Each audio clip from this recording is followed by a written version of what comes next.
नमो नमः सर्वेभ्यः। आज स्वप्न वासवदत्तम नाटक का 20वां पाठ है। अभी तक के पिछले प्रकरण में हमने देखा कि राजा उदयन हैं वीणा को अपने हाथ में लेकर के और वासवदत्ता की याद में विलाप कर रहे हैं, है ना। और विदूषक उनको समझाने का प्रयत्न कर रहे हैं कि इतना अब अधिक संताप करना, अधिक दुख करना उचित नहीं है।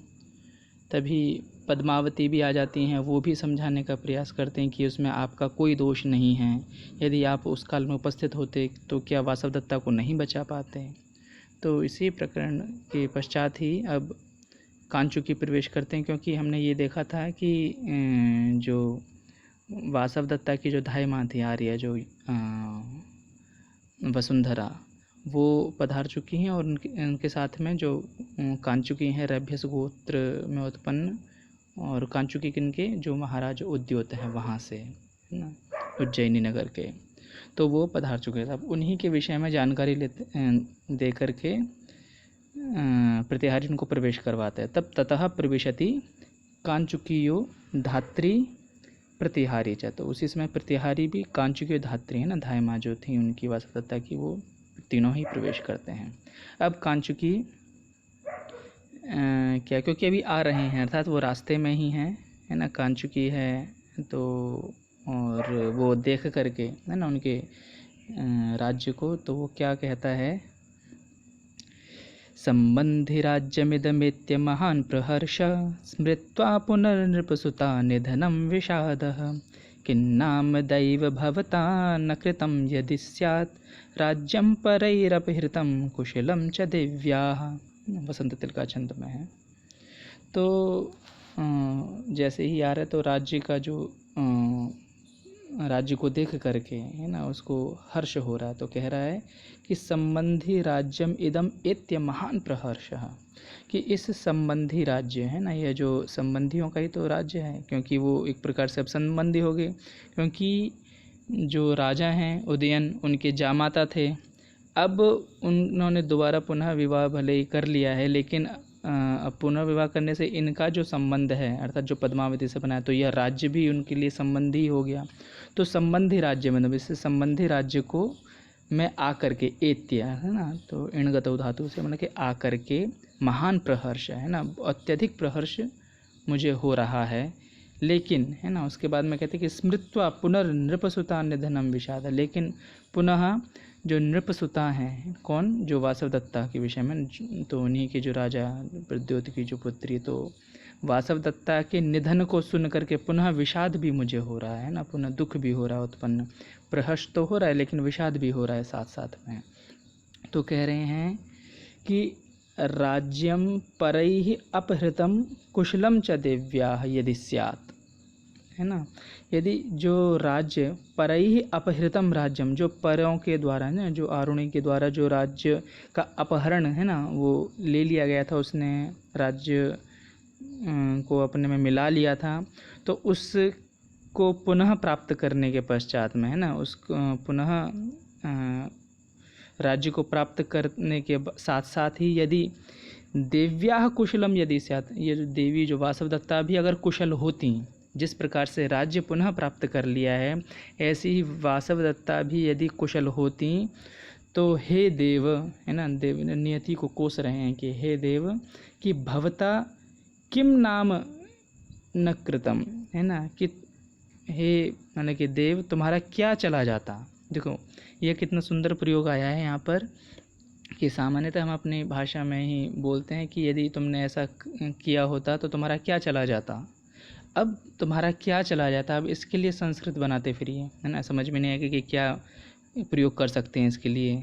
भवता किम गच्छति, किम, है ना, तो हम सोच ही नहीं सकते, क्योंकि भाषा का कभी भी अनुवाद मात्र कर देने से हम भाषा के सौंदर्य को नहीं बचा सकते हैं। तो हिंदी भाषा का अपना अलग सौंदर्य है ना, जिस प्रकार से हम उसमें प्रयोग करते हैं, और वैसे ही संस्कृत में अगर हम अनुवाद कर देते हैं तो वो भाषा की सुंदरता नष्ट हो जाती है अनुवाद करने से। तो आवश्यक यह है कि सुंदरता भी नष्ट ना हो और भाव भी ना जाए। तो इसलिए हमको हम साहित्य ग्रंथों से अगर हम उदाहरण उठाएं और उनको भाव के साथ में ग्रहण करें तो यह अच्छा प्रयोग माना जाता है फिर, जिससे कि भाषा की सुंदरता बनी रहती है। साहित्य का भी प्रयोग हम करते चलते हैं। तो यहाँ पर जो प्रयोग है भवता किम नाम न कृतम, कि कहने को तो तुमने क्या नाम नहीं किया होता, है ना, इस तरह से कुछ बन रहा है, लेकिन जो भाव है वह यही कि तुम्हारा क्या चला जाता, है ना। भवता किम नाम न कृतम, तुम्हारा क्या चला जाता। यदि राज्य को पुनः प्राप्ति के साथ में यदि देवी वासवदत्ता का भी कुशलक्षेम होता, अगर उनकी भी कुशलता होती तो तुम्हारा क्या चला जाता है, देव है नियति कह रहे हैं। तब इसमें प्रतिहारी उनको कांचुकी को कहता है एष भरता उपसर्पतुआरी, कि ये भरता ये स्वामी हैं, आप इनके समीप अब जाइए। तब कांचुकी है ना उपेत्य है ना उनके पास में पहुंच करके राजा के पास में जय तु आर्यपुत्र है ना, धात्री भी जय तु भरता है ना उनकी जय कर रही हैं। तब राजा सबहुमानम आदर पूर्वक है ना उनको आदर देते हुए, जिस प्रकार से हो सकता है कि वो सिंहासन पर बैठे हों तो वहाँ से उठ खड़े हों आदर स्वरूप, तो आदर देते हुए आर्य है ना, तो इस श्लोक का पाठ करते हैं उनके सामने। और इस श्लोक से राजा के कुशलक्षेम को पूछते हैं। कौन? जो राजा उदयन है। तो सर्वप्रथम उन्होंने राजा के कुशलक्षेम को ही पूछा है। तो क्या कह रहे हैं कि पृथिव्याम राजवंश्यानाम उदयास्तमय प्रभु अपि राजा सकुशली मया कांक्षित बांधवः। तो कह रहे हैं कि पृथिव्याम राजवंश्यानाम है ना, तो पृथ्वी पर जो राजवंशों की जो राजवंश हैं, जितने भी राजवंश हैं अर्थात जितने भी राजा हैं, तो उनको उदयस्तमय प्रभु। तो यहाँ पर एक शब्द है उदयस्तमय उदयस्तमय, तो उदयमय और अस्तमय, इस तरह से इसका जो समास करेंगे कि उदयमय अस्तमय च उदयस्तमयौ, इस तरह से। तो उदयस्तमय तस्य प्रभु, तो जो उदय करने में अर्थात उत्कर्ष करने में भी सक्षम है और जो अपकर्ष करने में भी सक्षम है। तो अर्थात पृथ्वी के सभी राजाओं में जो सभी के का उत्कर्ष करने में भी अर्थात उनको संपन्न करने में भी जो समर्थ है, सक्षम है, और उनको नीचे गिरा देने में अर्थात उनसे कोई भी शत्रुता मोल ले नहीं सकता, यह तात्पर्य है। तो वो उत्कर्ष और अपकर्ष दोनों के ही संवाहक हैं, है ना, दोनों ही कार्यों में समर्थ हैं। तो ऐसे जो राजा, कौन? राजा प्रद्योत अपि राजा सकुशली, क्या वो राजा कुशल हैं, और मया कांक्षित बांधव, जो मेरे द्वारा बंधुत्व की जो इच्छा रखने वाले हैं, कांक्षित बांधव है ना, तो बंधुत्व की अर्थात मेरे से जो बंधुत्व की इच्छा, जो एक बंधुत्व अर्थात मेरे प्रति जो प्रेम भाव है ना, उसकी इच्छा करने वाले क्या वो राजा कुशली हैं। अब देखिए हम सामान्य हमने क्या प्रयोग देखा है कि कथम है ना भवान कथम भवान अस्ति, तो अहम कुशलोस्मि, इस तरह से हम प्रयोग करते हैं। कुशलः अस्मि, सम्यक् अस्मि, न समीचीनः अस्मि, इस प्रकार से। लेकिन कुशली अस्मि यह प्रयोग भी किया जाता है। इससे यह भ्रम भी होता है कि कुशली अर्थात कहीं स्त्रीलिंग का तो नहीं है वो, लेकिन नहीं, यहाँ पर इनी प्रत्यय हुआ है। तो कुशली यह पुल्लिंग के अर्थ में, यदि स्त्रीलिंग कोई यदि कन्या है या कोई स्त्री है, यदि वो अपना कुशलक्षेम बताती है तो वह क्या कहेगी? अहम कुशलिनी अस्मि। यदि स्त्री है, यदि पुरुष है तो अहम कुशली अस्मि। तो यहाँ पर यही पूछ रहे हैं, अपि राजा स कुशली, क्या वह राजा कुशल से हैं? तब कांचुकी कहते हैं कि अथ किम, और क्या? कुशली महासेना, कि महासेन कुशल हैं, है ना। इहापि सर्वगतम कुशलम पृच्छति, और यहाँ पर भी कुशल, यहाँ पर भी क्या पूछ रहे हैं कि यह सब कुछ यहाँ पर भी अच्छा है क्या? सर्वगतम, सभी, और यहाँ की कुशलता के विषय में भी पूछ रहे हैं, क्या यहाँ पर भी सब कुछ ठीक है? तब एकदम से राजा कुशल पर तो ध्यान नहीं जाते हैं, क्योंकि उनका पृच्छति पर ध्यान जाता है। तभी आसनात् उत्थाय, और आसन से उठ करके किमा ज्ञापयति महासेना, महासेन की क्या आज्ञा है, क्या आज्ञा दे रहे हैं महासेन। तो वो थोड़े से डरे हुए हैं, तो पूरे वाक्य पर ध्यान नहीं गया उनका। वो यहाँ के कुशलक्षेम के बारे में पूछ रहे थे, लेकिन उन्होंने देखा कि वह उन्होंने क्या सुना अंतिम में, पृच्छति। तो उनको ये लगा कि वो कुछ पूछना चाह रहे हैं, तो एकदम से खड़े होकर के, जैसे एक आज्ञा का पालन करता हुआ जो पुत्र होता है, जो आज्ञाकारी पुत्र होता है, पिता के वचनों को सुनकर एकदम से खड़ा हो जाता है ना, डर जाता है। तो वैसे ही वो खड़े होकर के कहते हैं कि महासेन की क्या आज्ञा है, बताइए।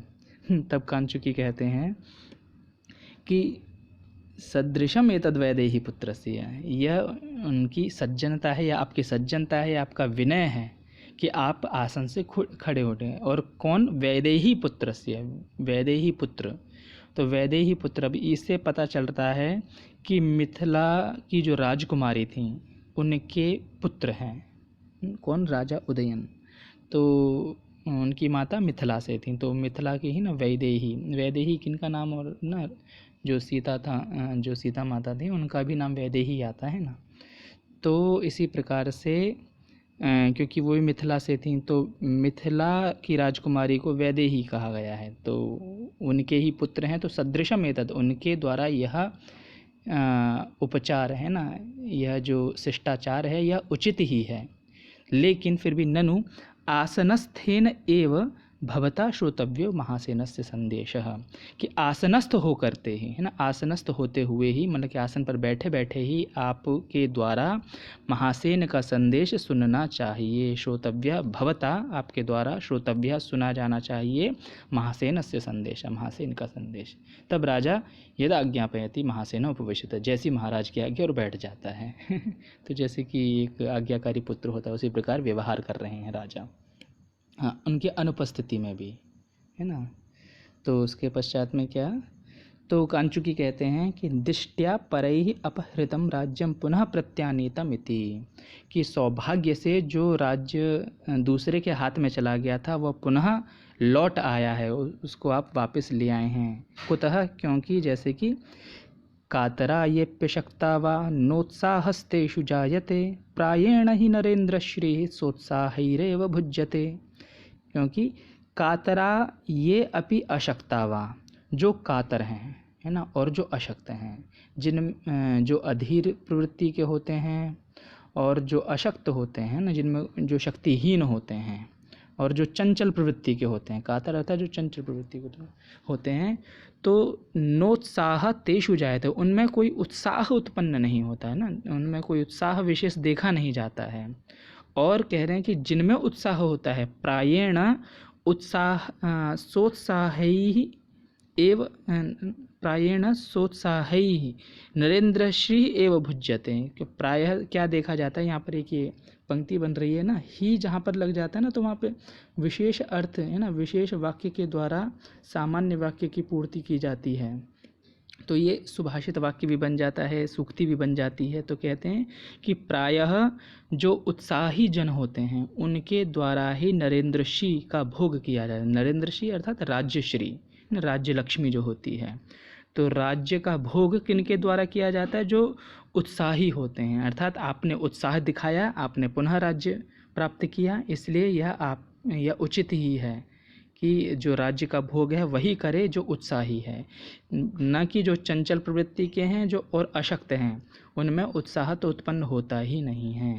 तो एक प्रकार से प्रशंसा कर रहे हैं कांचुकी राजा की। अब राजा क्या कहते हैं, आर्य सर्वम एतन महासेनस्य प्रभावा। अब वो आर्य जो महासेन हैं, जो राजा प्रद्योत हैं, जो उनके ससुर हैं, उनके प्रति कृतज्ञता ज्ञापन कर रहे हैं, है ना, कि उनका ही प्रभाव है। अर्थात यह जो कुछ भी है, जो कुछ राज्य जो प्राप्त मुझे हुआ है वापस में, यह उन्हीं का ही तो प्रभाव है, अर्थात उन्हीं की कृपा है जिससे मैं पुनः इस राज्य को प्राप्त कर पाया हूँ। क्योंकि क्या कह रहे हैं, अहमवजितः पूर्वं तावत् सुतैः सह लालितो दृढमपहृता कन्या भूयो मया न च रक्षिता निधनपि च श्रुत्वा तस्यास्तथैव मयि स्वता ननु यदुचितान् वत्सान् प्राप्तुं नृपोत्र ही कारणम। तो यहाँ पर क्या कह रहे हैं कि अहम अवजितः पूर्वम, मैं पहले ही अवजित कर लिया, मैं ना पराजित कर लिया गया था, है ना, मैं पराजित हो गया था, मुझे जीत लिया गया था। किसके द्वारा? क्योंकि उनको, आपको याद ही होगा कि कथा में हमने पहले पढ़ा था कि उनको राजा प्रद्योत ने एक कृत्रिम हाथी का निर्माण करके, है ना, उनको बंधन में, उनका अपहरण कर लिया था, उनको बंधन बना लिया था।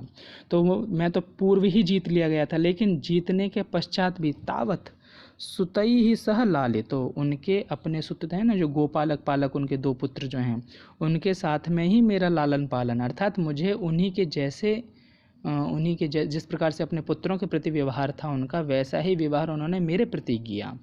भले ही मुझे जीत लिया था, मुझे पराजित कर दिया था, लेकिन वह शत्रु की दृष्टि से नहीं जीता था उन्होंने जीता था मेरे हृदय को भी।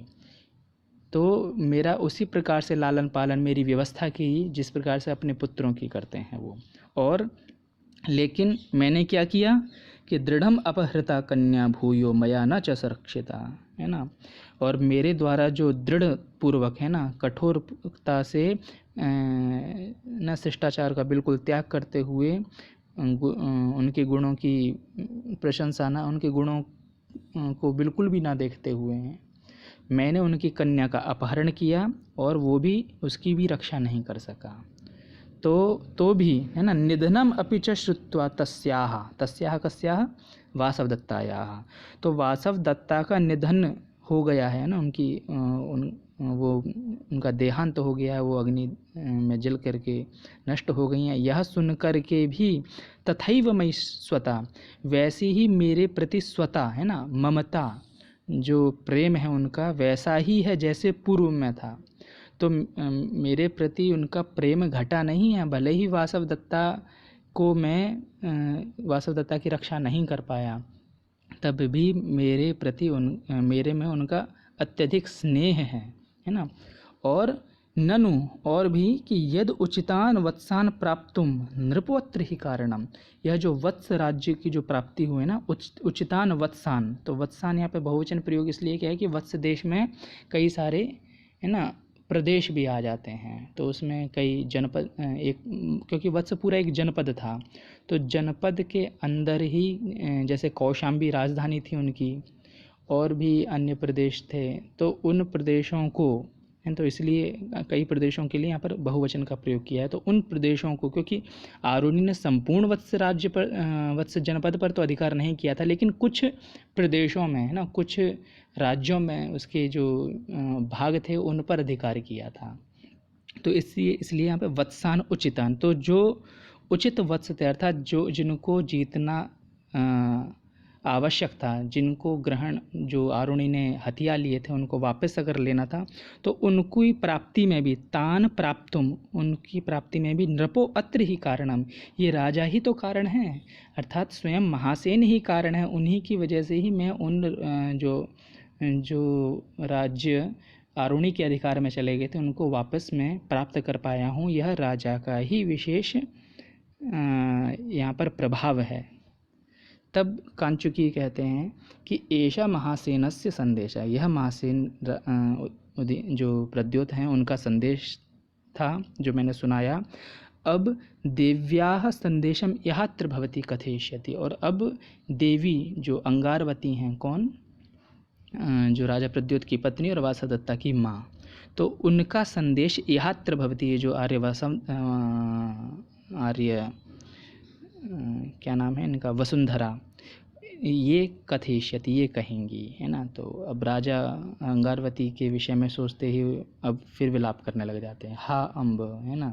अब उनको याद क्या करते हैं कि षोडशान्तः पुरज्येष्ठा पुण्या नगर देवता मम प्रवास दुखार्ता माता कुशलिनी ननु, है ना, कि षोडशांत पुरज्येष्ठा, जो अंतःपुर की षोडश, है ना, षोडश अर्थात जो 16 जो रानियां हैं राजा प्रद्योत की, इससे पता चलता है कि राजा प्रद्योत की 16 रानियां थीं, और उनमें भी ज्येष्ठ जो थीं अंगारवती थीं।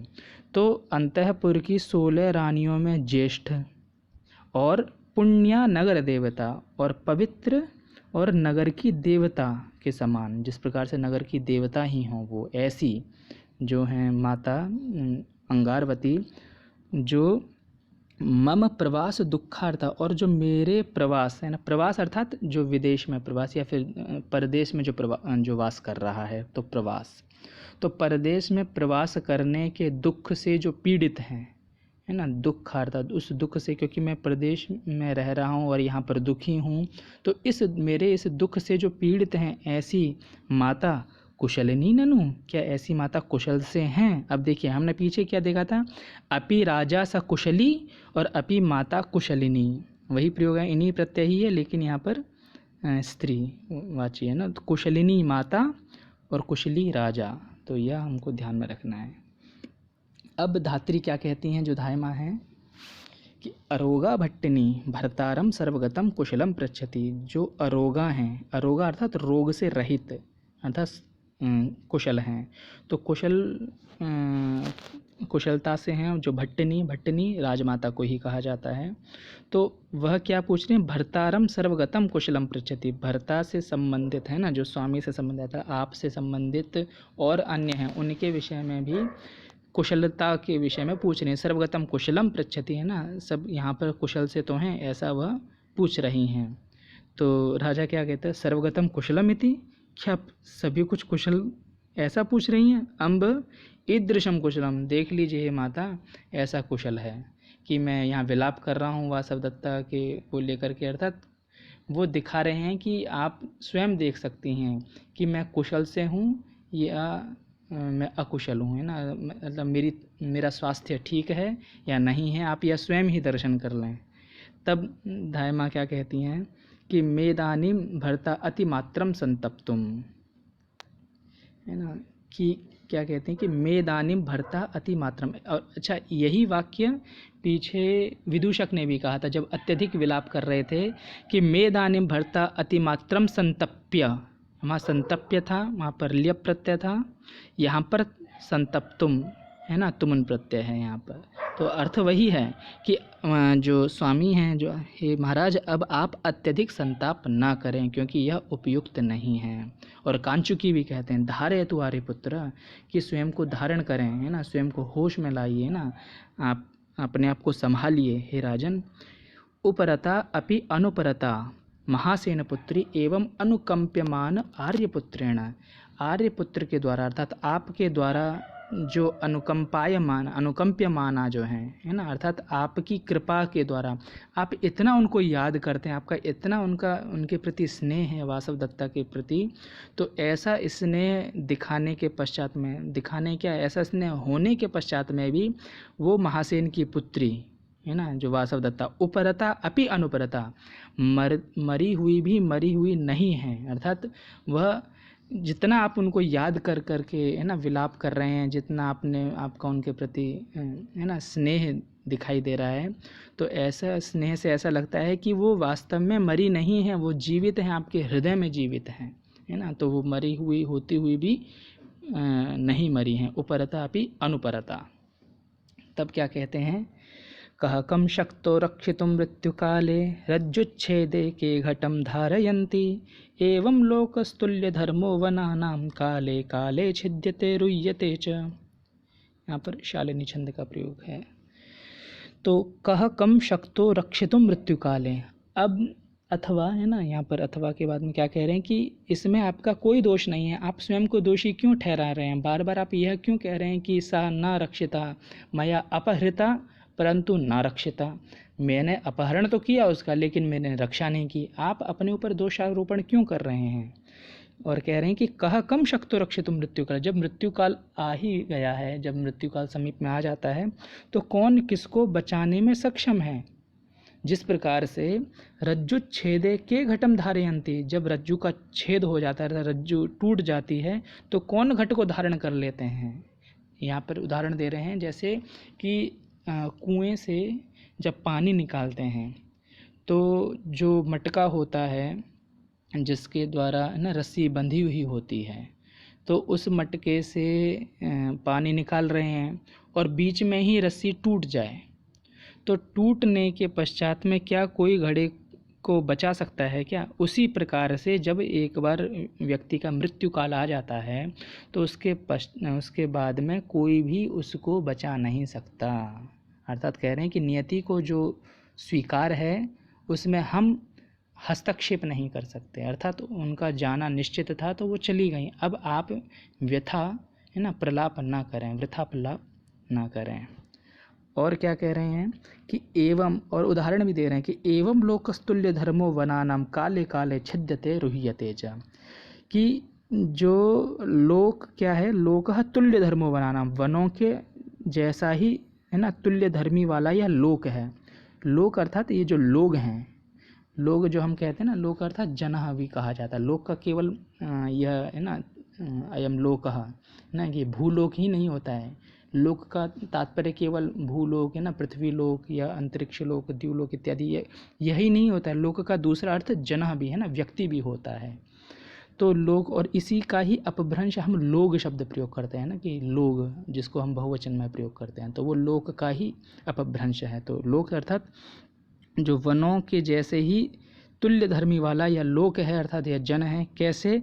जिस प्रकार से वनानाम काले काले छिद्यते, जैसे काल काल में समय समय पर उसका छेदन होता है ना, वह कृत्यते, कृत्यते अर्थात कृति कर्तन्य धातु से ना, जैसे वह उसका कर्तन होता है, जैसे वन काट दिए जाते हैं, वृक्ष काट दिए जाते हैं, और पुनः च रुह्यते, और उसके बाद में पुनः उत्पद्यते, पुनः वो उत्पन्न हो जाते हैं।